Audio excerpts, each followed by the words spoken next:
बरारी की जो मुख्य पार्षद है बबीता कश्यप और बबीता यादव है, इन्होंने कह दिया अगर पार्टी मुझे टिकट देती है तो मैं क्यों नहीं चुनाव लड़ूंगी। और क्या सही बात है, चुनाव लड़ जाइएगा, एकदम टिकट लड़ जाइएगा, अभी जो मैं जीत पाइएगा, चुनाव लड़ेगा जीत जाइएगा। एक मिनट, चुनाव में वोट कौन देता है? जनता ही वोट देती है ना। सांसद का भी चुनाव होगा तो वोट तो जनता ही करेगी। और अभी भी मैं जो जीत हासिल की हूँ तो जनता के वोट से हासिल की हूँ। और आपको अमित जी मैं बता दूं, और आप जहां तक हो सके, आप तो मीडिया वाले होते हैं, आप हमारे देश के चौथे स्तंभ हैं, आपसे कोई बात छुपती नहीं है। और मैं आज के बयान के बाद आप फिर आप डोर टू डोर पता लगाइए, हमारे जनता के बीच जाके पता लगाइए, हमें सभी जाति धर्म के लोगों ने वोट किया अभी जो मैं चुनाव जीती हूँ। और कैमरामैन को कहूंगा फोकस कीजिए, बरारी की मुख्य पार्षद बबीता कश्यप उर्फ बबीता यादव, साथ में भाजपा नेत्री भी हैं। और हमारा सबसे पहले हमारे चैनल में आपका बहुत बहुत स्वागत है मैडम। जी नमस्कार मैडम, आपसे हमारा सवाल नहीं, पूरा देश जानना चाह रहा है, अभी वर्तमान समय में सभी के मोबाइल में राजनीति का जो मंदिर कह सकते हैं, जैसे हमारा विद्यालय होता है जहां हम लोग पढ़ते हैं, साथ में नेताओं का जो है विद्यालय, वो विधानसभा होता है या विधान परिषद होता है, वहां पे सूबे के मुखिया माननीय मुख्यमंत्री नीतीश कुमार ने खास करके महिलाओं के प्रति उन्होंने कहा है जब लड़का लड़की का शादी होता है उस पर अभद्र टिप्पणियां जो मुझे भी बोलने में शर्म आ रही है। और मैं आपसे पूछना चाहता हूं, आप खास करके महिला नेत्री हैं भाजपा की, इस बयान को आप कैसे देखती हैं और क्या है आपके मन में? पूरा देश जानना चाह रहा है, आप क्या कहना चाहती हैं इसके बारे में? देखिए अमित जी, आपने जो सवाल पूछा अभी, इस सवाल से जवाब देने से पहले मैं 1000 बार सोचने पे मजबूर हो जाती हूँ। और जब से इस तरह की टिप्पणियां आई हैं, हर रोज हर तरह की महिलाओं का अलग अलग बयान आ रहा है, हर कोई हर तरह की बातें को रख रहा है, बोल रहा है। लेकिन मैं ये कहना चाहूंगी, हम महिलाएं पूछना चाहती है कि हम महिलाएं सिर्फ छूने से ही अपमानित नहीं होते हैं, हम महिलाएं जुबान से भी अपमानित होते हैं, हम महिलाएं आंखों से भी अपमानित होते हैं। यह आंख भी बहुत कुछ बयां कर देती है। और आप जब दो लोगों के बीच आंख से भी बात करते हैं ना, वो आंख भी बताता है कि आप हमको मान सम्मान दे रहे हैं या हमें अपमानित कर रहे हैं। उसी तरह से यह जुबान भी है, जुबान सम्मान भी देती है और जुबान जो है यह अपमानित भी करती है। सूबे के मुखिया ने जो यह टिप्पणियां की है जनसंख्या नियंत्रण पर, यह कहीं ना कहीं हम तमाम महिलाओं को अपमानित किया है। यहां तक कहा जाए कि उनकी टिप्पणी से हम महिलाएं बलात्कार भी हुए हैं। तो फिर आप बड़ी बात कह रही हैं। बलात्कार सिर्फ छूने से ही नहीं होता है, बलात्कार लोग आंखों से भी होता है, बलात्कार लोग जुबान से भी होता है। तो हमारे सूबे के मुखिया ने अपनी जुबान से तमाम देशवासियों को, तमाम बिहार वासियों को अपमानित किया है, प्रताड़ित किया है। सबसे बड़ा सवाल है मैडम, आरक्षण बिल पे जो पास हुआ है और उस पे लगातार माननीय मुखिया कहते हैं, सूबे के मुखिया जो मुख्यमंत्री हैं, मैंने महिलाओं के प्रति सबसे ज्यादा काम किया है। महिलाओं के आरक्षण बिल की बात हो और महिलाओं को मैंने साइकिल दिया और महिलाओं का रोजगार के बारे में, राजनीतिक क्षेत्र में भी सबसे ज्यादा मैंने महिलाओं के प्रति काम किया है और महिलाओं को आगे बढ़ाने का काम किया है। और उसी सदन में इतना बड़ा बात कह दी, सभी लोग कह रहे हैं, क्या कहिएगा इस पे? तो फिर मैं इस पे यही कहूंगी कि सूबे के मुखिया ने इस तरह का करके ये साबित कर दिया, जिस तरह की अभी हमारे समाज में चल रहा है। हमारे सूबे के मुखिया ने तो दहेज प्रथा पर भी रोक लगाई है। लेकिन जब लड़का दहेज लेता है, शादी करता है, तो शादी के सारे रस्म निभाते हैं। एक दहेज लोभी शादी से पहले शादी के सारे रस्म निभाते हैं, लेकिन जब उसके अंदर वो लोभ, वो पाप भरा हुआ रहता है, तो शादी के चंद दिनों के बाद फिर वो क्या करते हैं उस लड़की के साथ, शायद आप और हम जानते हैं। और वही हमारे सूबे के मुखिया ने किया। महिला के लिए, लड़कियों के लिए उन्होंने बहुत बहुत ऐसी योजनाएं दी है। वो जो दिए उसको झुठलाया भी नहीं जा सकता है, बिल्कुल उन्होंने किया है। और जो भी इस कुर्सी पे रहेगा वो करेगा ही, कुर्सी पर जो रहेगा वो करेगा ही। कोई अपने घर से नहीं किया, कोई अपनी व्यक्तिगत कमाई से नहीं किया। वो सरकार का पैसा जो है वो जनता का पैसा होता है वो। लेकिन हाँ, उसको उपयोग में आने का एक तरीका होना चाहिए, और यूज में जो भेज रहा है उसके अंदर वो क्वालिटी होनी चाहिए, वो लेबिलिटी होनी चाहिए। वो लेबिलिटी था, वो क्वालिटी था नीतीश कुमार में। मैं ये भी नहीं कहूंगी कि वो शुरू से ही निकम्मे रहे, वो कुर्सी कुमार जो है शुरू से ही बेकार व्यक्ति रहे, ऐसा भी मैं नहीं कहूंगी। लेकिन हाँ, अभी जो वर्तमान समय है इसमें मैं कहूंगी, मेरे साथ ही सारा देशवासी बोल रहा है, बिहारवासी बोल रहा है, अब ये सूबे के मुखिया में इस तरह का कोई गुण नहीं रहा कि जिसे एक मुख्यमंत्री के चेहरे से नवाजा जाए, मुख्यमंत्री के कुर्सी से उनको सम्मानित किया जाए। आपकी पार्टी जो है, सम्राट चौधरी जो हैं, लीडर हैं, विजय सिन्हा भी हैं और स्पीकर भी रहे, उनका कहना है अभी इस्तीफा दे देना चाहिए, आपका क्या कहना है? हाँ बिल्कुल, अगर हमारे शीर्ष नेता बोल रहे हैं, हमारे माननीय प्रदेश अध्यक्ष सम्राट चौधरी जी का जो बयान आया है, जब मैं सुनती हूँ तो लगता है ये बोल रहे हैं, काश कि उनके हाथ में ये पावर होता, वो खींच के कुर्सी से उतार सकते। तो उनके साथ हम लोग हमेशा, जितनी हम महिलाएं हैं, सब महिलाएं हम अपने माननीय प्रदेश अध्यक्ष जी के साथ खड़ी होती है। डिप्टी सीएम तेजस्वी यादव का कहना है कि नेता जो है हमारे मुख्यमंत्री जी जो है, उन्होंने पढ़ाई की बात कही है, उन्होंने शिक्षा देने का बात कही है, एजुकेशन की बात कही है, क्या कहिएगा इस पे? मुख्यमंत्री जी का सपोर्ट कर दिए पूरा, क्या कहिएगा आप? बस वही कहूंगी कि उन्होंने बस अपना पार्टी धर्म निभाया है, उन्होंने गठबंधन का धर्म निभाया है। इस तरह जबकि हम लोग अभी शिक्षित हो चुके हैं, हम लोग जान चुके हैं, हम लोग गलतियों का विरोध करते हैं, लेकिन यहाँ पे तेजस्वी जी उनका विरोध नहीं कर सके। ये कहीं ना कहीं अपने पार्टी धर्म को निभाने में रह गए।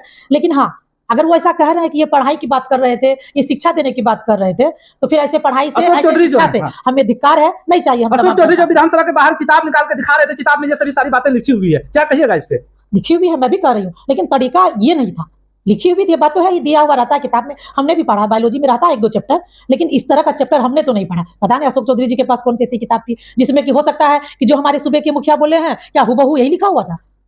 क्या ये ऐसा तो आपने ऐसा देखा? नहीं, मैंने तो नहीं देखा। मैडम, जाति जनगणना में आपसे सवाल होगा, आप यादवों की संख्या जाति जनगणना में, चाहे अखबार हो या रिपोर्ट हो और चाहे जातिगत आधारित पे जनगणना का जो है, लोगों में लगातार ये हो रहा है कि बिहार में लोग नहीं, राजनीतिक में भी सवाल है, हलचल तेज है, यादवों की संख्या सबसे अधिक दिखाई गई है। क्या कहिएगा, भाजपा की नेत्री हैं, क्या कहिएगा इसके बारे में? देखिए, ये तो झुठलाने की बात नहीं है। जनगणना की बात अगर है, आज हम यादव हो गए हैं तो और सबको दिक्कतें हो रही है। कल कोई और जाति के अगर जनगणना में आगे आ जाता तो फिर उसके पीछे वाले विरोध में होते। ये चलता रहता है। लेकिन हाँ, जाति जनगणना गलत नहीं अगर है तो फिर से करा इसका लिया मतलब जाए। यादव की संख्या है, बिल्कुल है। बिहार में बहुत है। बिहार में क्या, बिहार से बाहर भी जाइए, हर जगह आपको यादव ही यादव मिलेंगे। अभी तो दिखा रहा है ना, यहूदी जो है वो भी यादव ही है। अब ले, ये नया आ गया है, यहूदी जितना है वो भी यादव ही है। अब कहाँ यादव को झुठलाइएगा? यादव देखिए, ये पार्टी पॉलिटिक्स से हट के अगर व्यक्तिगत जाति की बात की जाए तो मैं आपके चैनल से मैं बोलना चाहूंगी, मैं कहना चाहूंगी, यादव एक ऐसी जाति है, ठीक है, इसको पसंद कोई नहीं करता। अदर जाति इसको पसंद नहीं करते हैं, लेकिन इसके जैसा बनने का शौक सभी जाति को है। विपक्ष का जाति के जैसा बनना, यादव जाति के जैसा बनना चाहते हैं, लेकिन यादवों को पसंद नहीं करते हैं। पता नहीं, हो सकता है ये युगों युगों से आ रहा है, तो चलेगा, कोई दिक्कत नहीं है, डोंट माइंड। विपक्ष के नेता हैं, उनका कहना है बीजेपी का काम ही है मुद्दे से भटकाना, और नीतीश कुमार का मुद्दा भी लगातार, उनका कहना आईटी सेल के द्वारा प्रचार प्रसार किया जा रहा है। जनता का जो मुद्दा है, ओरिजिनल मुद्दा रोजगार का मुद्दा है, और जो है उस मुद्दे को नहीं दर्शा के ये नीतीश कुमार का वायरल किया जा रहा है। क्या कहिएगा? और उनका कहना है मोदी जी, हाँ, बीजेपी उनको भटका रही है, बीजेपी उनको विचलित कर रही है, यही ना, हाँ, नीतीश कुमार जी को। हाँ। तो इसका मतलब क्या हो गया कि मतलब नीतीश कुमार जी को क्या, हमारे सम्राट चौधरी जी, हमारे विजय कुमार सिन्हा जी, हमारे नित्यानंद राय जी, हमारे सुशील मोदी जी, उनको गए थे उसको गांजा का कस दिलाने के लिए क्या? मतलब गांजा पीते हैं नीतीश कुमार? हाँ, तो कौन, हमारे पार्टी के लोग गए थे क्या? भाजपा वाले गए थे क्या? वो जो वो बयान पीते दिए हैं या नहीं पीते हैं, ये बोलने से, मैं बार बार यही बोलूंगी, बोलने से हर बात का जवाब नहीं होता है, बहुत बात का जवाब चुप रहने से भी होता है। क्या आप नहीं जानते, युवा होने के नाते आपके चैनल से जितने लोग जान रहे हैं, जो जितने लोग देख रहे हैं, क्या वो नहीं जान रहे हैं कौन गांजा पीता है, कौन शराब पीता है, कितना गांजा बंद है, कितना शराब बंद है? क्या आप नहीं जान रहे हैं? सुबह क्या के मैं नहीं जान मुखिया- रही हूँ? मैं नहीं देख रही हूँ? सुबह के बिल्कुल। मुखिया के बारे में कितने लोग कहते हैं, मतलब भाजपा के कुछ नेत्री भी कह रहे हैं कि वो गांजा पी के बयान दे दिए हैं, क्या कहिएगा? तो गांजा ठीक है, गांजा पी के वो बयान दिए, तो कौन गए थे? भाजपा वाले उनको पिलाने गए थे? गांजा किसी को कोई पिलाता है क्या? अगर छोटा बच्चा होता है उसको कहता है कि दूध वो तो पिला दिया। शराबबंदी बंद कर रहे नहीं, हैं। नहीं, अगर छोटा बच्चा को कहता है ना कि दूध में कुछ क्वांटिटी बढ़ा दिया, बच्चे का दूध पीने से पेट खराब होता है ना। मुख्यमंत्री एक भी नशे के बच्चे, खिलाफ नहीं, हैं। नहीं, बच्चे को दूध पीने से अगर पेट खराब होता है तो उसकी फुआ पे इल्जाम आता है, उसकी माँ पे इल्जाम आता है, या उसकी चाची पे इल्जाम आता है। नशाबंदी हो करते सकता हैं है, तो कैसे पिएंगे? गलत बयान दे रहे हैं, भाजपा का काम है, नीतीश कुमार को बदनाम कर रहे हैं आप लोग। इसीलिए तो मैं कह रही हूँ ना, अगर बंद है तो कहाँ बंद है? फिर वो कैसे बयान इस तरह से कर दिया अपना? क्यों इस तरह का चरित्र वो विधानसभा में दिखा दिए? प्रधानमंत्री बनने वाले हैं नीतीश वो कुमार। अपने जुबान से वो वहां पे साबित कर दिए कि वो नशा करते हैं या नहीं करते हैं, या किए थे या नहीं किए थे। ये सिर्फ मैं नहीं देखी हूँ, अगर व्यक्तिगत मैं ही उस जगह साक्षी होती तो मेरे बोलने पर आप यकीन करती। हमें तो लगता है आप देखे होंगे, वो देखे होंगे, वो देखे होंगे, हमारे चाचा, हमारे भैया, हमारे जितने युवा बंधु हैं, साथी हैं, सभी ने देखा होगा, सबको पता होगा कि लोग जब होश में रहते हैं तो किस तरह की बात करते हैं, या जब लोग किसी का, एक होता है मिस माइंड। मिस माइंड इतना लंबा चौड़ा नहीं हो सकता, एक मतलब शब्द लड़खड़ा सकता है मिस माइंड में, जी। एक वर्ड का होड़-फेर हो सकता है, लेकिन लंबा लंबा वाक्य जो उन्होंने दिया, यहाँ इसको माइंड मिस्टेक नहीं कहा जाता है। ये कहीं ना कहीं वो होश में नहीं थे, ठीक ना, जी। वो जोश में होश खो दिए थे। क्या लगता है मोदी जी पीएम बनेंगे इस बार? 2024 में उनका रथ रुकने वाला नहीं है। बिल्कुल नहीं रुकने वाला। उनका कहना है, देश के जो है विपक्ष है, उनका कहना है इस बार रथ को रोक देंगे। क्या रुकेगा रथ? नहीं, अभी जो सब बोल रहे हैं ना, कल को वो भी जाएंगे उसको ठेलने के लिए कि मोदी जी का रथ आगे बढ़ जाए, क्योंकि देश को बचाना है। अगर देश की चिंता होगी, माँ बहन की चिंता होगी, गौ माता की चिंता होगी, गंगा मैया की चिंता होगी, और धर्म की बात होगी, धर्म को बचाने की बात होगी, तो सभी कोई मिलके और हमारे मोदी जी के रथ को जो है ना जोर का धक्का मारेंगे, और मोदी जी जो है ना पार कर जाएंगे। पार कर देंगे। बिल्कुल पार नीतीश कर कुमार जाएंगे। पीएम नहीं बनेंगे। इंडिया का सवाल गठबंधन नहीं जो उठता बना, है। अरे सवाल नहीं उठता है, आप पीएम की बात करते हैं, मैं तो कहती हूँ मुख्यमंत्री भी नहीं बनेंगे क्या? अभी अमित जी मुख्यमंत्री बोल रहे हैं नहीं बनेंगे, राहुल गांधी नहीं पीएम बनेंगे। देखिए, वो तब चुनाव के बाद पता चलेगा, क्योंकि उनके विषय में लोग ज्यादा खट्टा मीठा नहीं जान रहा है। जिसके विषय में लोग खट्टा मीठा नहीं जान रहा है उसके विषय में टिप्पणी करना सही बात नहीं है, लेकिन जिसके विषय में खट्टा मीठा पिता सब कुछ देख लिया, सब कुछ जान गए हैं, उसके लिए तो खैर हम लोग पहले बोल सकते तेजस्वी हैं। यादव जी का कहना है इतिहास में पहली बार गांधी मैदान से मैंने 1 लाख से भी ज्यादा लोगों को नियुक्ति पत्र बांटा है और इस बार जो है हमारा जो है 2024 में रथ रोक देंगे। क्या बात है बताइए। क्यों रोक देंगे? अरे नियुक्ति पत्र बांटे तो अच्छी बात है। उन्होंने तो वादा भी किया था ना बेरोजगारों को रोजगार देने की। उन्होंने कहा भी था कि जब हमारी सरकार बनेगी, जब मैं सरकार में आऊंगा तो मैं इतनी-इतनी नौकरियां दूंगा। भाजपा क्यों नहीं दिया? और 2 करोड़ वादा का बात था तो भारतीय जनता पार्टी ने ऐसा काम क्यों नहीं उठाया? कि भाजपा के पास बहुत सारा काम था। भाजपा ने प्राथमिकता दी देश को। भाजपा ने प्राथमिकता दी अपने मजबूती को लाने के लिए। भाजपा की प्रमुखता कहीं और रही। वो एक ही चीज को लेकर नहीं चले। भाजपा सिर्फ बिहार को लेकर नहीं चल रहा है ना, भाजपा पूरे देश की बात करती है। तो इसलिए भाजपा भी करेगी, करती, लेकिन उनको थोड़ा-सा समय का इंतजार था। लेकिन इस बीच में जो होना था हो चुका। अगर अभी तक भाजपा की सरकार रहती, तो हम भी देते। हम भाजपा भी देती, बाँटते, बिहार में बिल्कुल। रोजगार देती। हाँ, बिल्कुल देती। समय जिसके पास गया वो दिया, ये समय जिसके पास होता वो देता। आज मैं कुछ भी कर रही हूँ, मेरी बात छोटी-सी बात देखिए। आज मैं जो भी कुछ कर रही हूँ, आज मैं चेयरमैन हूँ तो कर रही हूँ ना। मैं नहीं होती तो नहीं कर पाती। अच्छा, बबीता कश्यप बराड़ी से मुख्य पार्षद हैं, इनसे हम तगड़ा सवाल कटिहार लोकसभा क्षेत्र पड़ता है और कटिहार की भाजपा नेत्री भी हैं और सीमांचल एरिया में इनका नाम जो है गूंजता है। सबसे पहले सवाल होगा कटिहार लोकसभा सीट के बारे में। क्या लगता है इस बार बीजेपी कटिहार लोकसभा सीट से जीत पाएगी? बिल्कुल जीतेगी। अच्छा, किसको उम्मीदवार बनाना चाहते हैं कटिहार में? भाजपा का कहना है हमने महिलाओं का आरक्षण बिल पास कर दिया है, ठीक है। क्या कहिएगा कटिहार से सांसद आप किसको बनाना चाहते हैं? देखिए अमित जी, यदि मैं पार्टी में नहीं होती, तो मैं व्यक्तिगत किसी एक का नाम ले लेती। लेकिन मैं पार्टी में हूँ और मुझे भी पार्टी धर्म निभाना है। हमारे पार्टी में एक से एक तगड़े जो है ना कद्दावर नेता जिला में बैठे हुए हैं। तो मैं किसी का नाम नहीं लूँगी। लेकिन हाँ, अगर इस तरह की बात आई है, इस तरह की स्थिति परिस्थिति है, तो फिर मैं आपके चैनल के माध्यम से मैं यही कहूँगी, ऊपर शीर्ष नेता से भी मैं आग्रह करूँगी, अगर ऊपर में इतना टसन है, इतना चल रहा है, तो फिर हम जैसे तिनके पर भी ध्यान दे दिया जाए। हम जैसे तिनके में भी क्या कमी है? मैं क्यों नहीं? मतलब आप कटिहार लोकसभा चुनाव से लड़ना चाहती हैं? हाँ, बिल्कुल। अगर हमारे शीर्ष नेता हमें इस काबिल समझेंगे और हमें इस लायक बनाएँगे, तो मैं बेहतर जीत हासिल करके दिखाऊँगी। मतलब सांसद बबीता कश्यप आप बनना चाहती हैं? बिल्कुल, क्यों नहीं? मैंने भी जी जान लगाया है, मैंने भी पार्टी धर्म निभाया है, मैंने भी बहुत कुछ कुर्बान किया इस पार्टी के लिए, हमारा भी हक बनता है। रही बात हमारे शीर्ष नेता की, उनका अगर ऐसा आदेश होगा, तो मैं 100 नहीं, 110% मैं लड़ूँगी और जीत हासिल करके दिखाऊँगी। डोर टू डोर महिलाओं की आरक्षण जो बिल पास हुआ है, कहीं उनको देख के तो आप नहीं कह रही हैं कि मतलब हम भी चुनाव के दौर में? वो मेरे लिए बोनस है। हम महिलाओं को अगर इतना आरक्षण मिला है, हम महिलाओं की सुख-सुविधा की बात होती है, मिलती है, की गई है, तो वो हम लोगों के लिए बोनस पॉइंट है। लेकिन हम महिलाएँ भी तो देखेंगे ना, इस संसदीय चुनाव में भी महिलाओं को कितना सीट मिला है, महिलाओं को मान-सम्मान मिला या नहीं मिला, कथनी और करनी में क्या फ़र्क है, वो भी तो हम देखेंगे ना। हम महिलाएँ देखेगी कि सबसे बड़ी बात बता दूं मैं, बराड़ी की जो मुख्य पार्षद बबीता कश्यप और बबीता यादव है, इन्होंने कह दिया अगर पार्टी मुझे टिकट देती है तो मैं क्यों नहीं चुनाव लड़ूंगी। और क्या सही बात है, चुनाव लड़ जाइएगा, टिकट लड़ बिल्कुल लड़ जाइएगा, जाऊँगी। अभी जो मैं जीत पाइएगा, चुनाव लड़ेगा, जीत जाइएगा। 1 मिनट, चुनाव में वोट कौन देता है? जनता ही वोट देती है ना। संसद का भी चुनाव होगा तो वोट तो जनता ही करेगी और अभी भी मैं जो जीत हासिल की हूँ तो जनता के वोट से हासिल की हूँ। और आपको अमित जी मैं बता दूं, और आप जहां तक हो सके, आप तो मीडिया वाले होते हैं, आप हमारे देश के चौथे स्तंभ हैं, आपसे कोई बात छुपती नहीं है। और मैं आज के बयान के बाद आप फिर डोर टू डोर पता लगाइए, हमारे जनता के बीच जाके पता लगाइए, हमें सभी जाति धर्म के लोगों ने वोट किया अभी जो मैं चुनाव जीती हूँ। तो जब हमको इस चुनाव में सभी जाति धर्म के लोग, हिंदू, मुसलमान, सिख, ईसाई, सभी का हमको वोट मिला है। हमारे ईसाई वर्ग के भी लोग हैं, उन्होंने भी मुझे वोट मैं बता किया। दूं, बराड़ी में मुस्लिम है, यादव है, कुम्हार है, बरही है, सभी जातों का सम्मेलन है। मैं आपको ग्राउंड जीरो का रिपोर्ट बता रहा हूँ। मुस्लिम भी है, यादव भी है, कुम्हार भी है, बरही भी है, शर्मा भी है, मंडल भी है। क्या हम सही है? तो बोलिए। बिल्कुल। जैसे अभी मैं ये चुनाव लड़ रही थी, मेरा लक्ष्य ऐसा नहीं था। हमारी जनता, मैं इतने दिन से राजनीतिक में हूँ, तो हमारी जनता जान रही थी कि मैं विधायक की तैयारी कर रही हूँ। जब इस चुनाव में मैं डोर टू डोर गई, तो फिर लोगों का कहना हुआ कि मैडम आप इसमें क्या, हम लोग तो आपको विधायक बनता हुआ देखना चाह रहे हैं। तो फिर हम लोगों ने बोला, जब मुसलमानों के बीच गई, मैं जब मुसलमान भाइयों के बीच, बहन के बीच गई, तो फिर लोगों का कहना हुआ कि जब आपको टिकट मिलेगा, तो मैं पार्टी नहीं देखूँगी। लोगों का कहना है जब आपको टिकट मिलेगा तो हम लोग पार्टी धर्म नहीं देखेंगे, पार्टी नहीं देखेंगे, हम व्यक्तिगत आपको देखते हैं। आप रात दिन हमारे लिए खड़े होते हैं, चाहे थाना का मैटर हो या हॉस्पिटल का मैटर हो या जमीनी विवाद हो या ब्लॉक का मैटर हो, मैं हर वक्त अपने जनता के लिए खड़ी रहती हूँ, खड़ी उतरती हूँ। उनके जहाँ-जहाँ उनके सहयोग में हमें जाना होता है, मैं जाती हूँ। तो हमारे काम को देखकर जनता का कहना है कि अगर आप मैदान में आते हैं, तो मैं पार्टी नहीं देखूँगा, मैं सिंबल नहीं देखूँगा, आप किस छाप से आई हैं। मैं सिर्फ यह देखूँगा कि आप आई हैं। और हमारे हस्बैंड का भी एक अच्छा छवि रहा है क्षेत्र में, उनका काम रहा है। तो फिर वो लोग मुझे, इनका नाम हुआ हिटलर यादव, तो उस नाते से लोग हमें हिटलर दीदी भी कहते हैं। कोई हिटलर भाभी बोलता है, कोई हिटलर चाची बोलता है। तो फिर लोग जान रहे हैं कि मैं अगर आती हूँ, तो कहीं न कहीं मेरे पति का भी सपोर्ट है और उनका काम है।